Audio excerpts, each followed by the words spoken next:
Аккуратно и неторопливо специалисты ведут раскопки в поисках исторических ценностей. Оказаться в центре якутских недр довелось местным археологам. Вот уже 10-й день с утра до вечера группа ученых проводит исследования на участке площадью в 300 квадратных метров. Целью данных раскопов является как раз изучение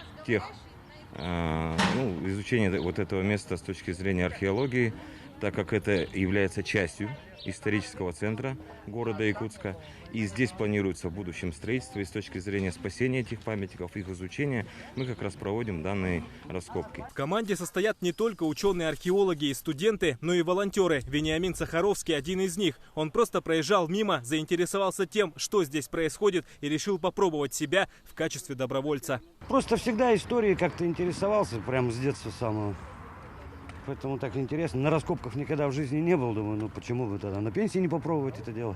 Ученые сообщают, что с недавних пор этот квартал называется Астраханцевский в честь известного якутского купца Федота Астраханцева. Он был прославленным меценатом и вложил очень много средств в развитие города. Его дом находился на месте нынешнего художественного музея, а участок, где сейчас ведутся раскопки, является лишь началом захватывающей истории. Мы дошли до глубины 1,5 метра и вышли на 18 век. Вот как раз, наверное, на то время, когда здесь вот стояли эти подворья. У нас есть уже на сегодняшний день факты, подтверждающие, что в этом квартале культурный слой 18 века 100% сохранился.